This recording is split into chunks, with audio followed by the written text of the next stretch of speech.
فرمایا 4 چیزیں اگر نصیب ہو جائیں تو لوگ اولیاء کی صف میں ہو جاتے ہیں اور پھر ان کے درجے بلند ہوتے چلے جاتے ہیں، درجے بلند ہوتے چلے جاتے ہیں۔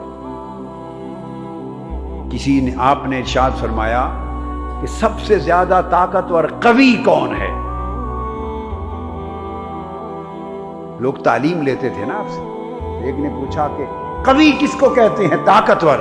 فرمایا اقوى القوة غلبتك نفسك، سب سے زیادہ قوی اور طاقتور وہ ہے جس کا غلبہ اپنے نفس پر زیادہ ہو، جو اپنے نفس پر جتنا زیادہ قابو رکھتا ہے، جس کا نفس اس کے قابو میں ہے وہی قوی اور طاقتور ہے، اور جس کا اپنے نفس پر غلبہ اور طاقت نہیں ہے، قابو نہیں ہے، وہ کمزور ہے۔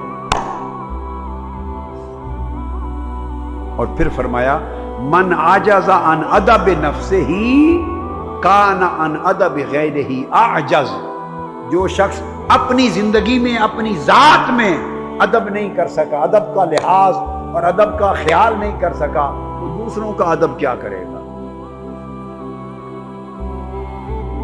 اور پھر اس کے لیے ایک جملہ آپ نے فرما دیا، آسان سی بات سمجھا دی ادب کے لیے، فرمایا من اطاع من فوقہ اطاعہ من دونہ، جو شخص جس کو اللہ نے ایک شخص سے اونچا بنایا،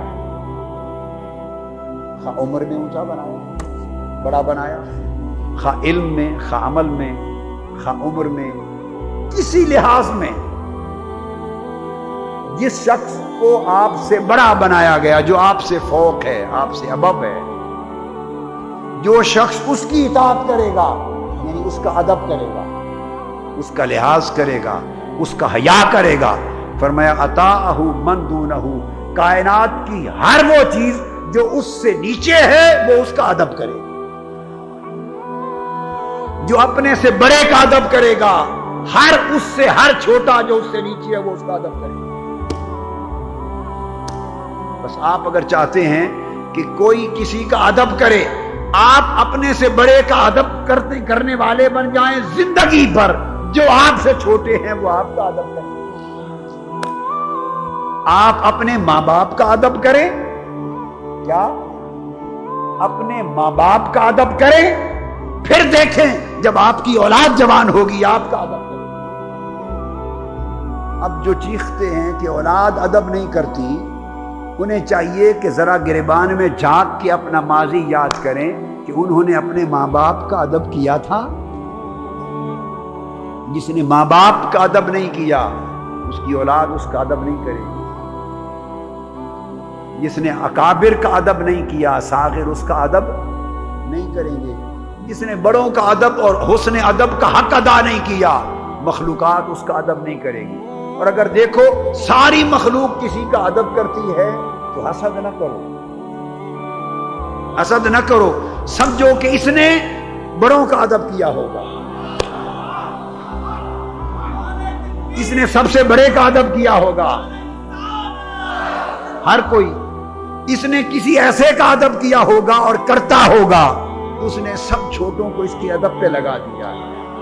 اگر دیکھو مخلوق کسی سے محبت کرتی ہے تو حسد نہ کرو، یہ سمجھنے کی کوشش کرو کہ اس محبت کا راز کیا ہے۔ سمجھو اس نے کسی سے محبت کی ہوگی، اس نے سب کے دلوں میں اس کی محبت ڈال دی۔ سادہ سی باتیں ہیں، بڑی سادہ باتیں ہیں، 2 جمع 2 4 کی طرح، مگر ہم سمجھنے کی کوشش نہیں کرتے، ہم سمجھنے کی کوشش نہیں کرتے۔ اور یہ بھی فرمایا جو بندہ اللہ سے ڈرے ساری مخلوق اس سے ڈرتی۔ من سری سقطی رضی اللہ تعالیٰ ایک ہی قاعدہ فرمایا، من خاف اللہ خافہ کل شیء، جس کے دل میں اللہ کا سچا خوف آ گیا، جس کے دل میں اللہ کا سچا خوف آ گیا، جو اللہ کے خوف سے مالا مال ہو گیا، خافہ کل شیء، ہر شے اس سے تھر تھر کانپے گی، ہر کوئی اس سے ڈرے گا، ہر کوئی اس سے ڈرے گا۔ یہ ادب ہے نا، ادب کی ایک کیفیت ہے ڈرنا. کیوں؟ کہ یہ کسی سے ڈرتا ہے. بندے جب تو اللہ سے نڈر ہو گیا اور اللہ کے رسول سے نڈر ہو گیا تو مخلوق آپ کا ادب کیا کرے اور آپ سے کیا ڈرے؟ کیوں ڈرے؟ نظام مختلف ہے نا. ایک ولی اللہ تھے، ولی اللہ بکریاں چراتے، ان سے ایک اور کوئی اللہ والا عارف ملنے گیا تو انہوں نے دیکھا کہ وہ آرام سے بیٹھے ہیں، کھانا کھا رہے ہیں یا روزہ تھا افطار کر رہے ہیں کسی کام میں، اور بھیڑیا، جنگل کا بہت بڑا بھیڑیا ان کی بکریوں کی حفاظت کر رہا ہے. بڑی خاص بات، ان کی بکریوں کی ریوڑ کی حفاظت کر رہا ہے. وہ جو زیارت کے لیے گیا تھا سائل، اس نے پوچھا، خاص جملہ پوچھا، اس نے کہا بھئی بھیڑیے کی بکریوں سے کی کب سے یاری ہو گئی؟ بھیڑیے کی بکریوں کے ساتھ یاری یہ کب سے ہو گئی؟ اس نے کہا جب سے ہماری یاری اللہ سے ہو گئی.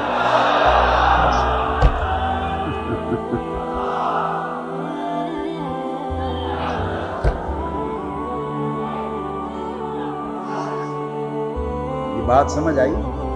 وہ بولتا ہے بھیڑیے اور بکریوں کی یاری کب سے بن گئی ہے؟ اس نے کہا جب سے ہماری اس کے ساتھ یاری ہو گئی.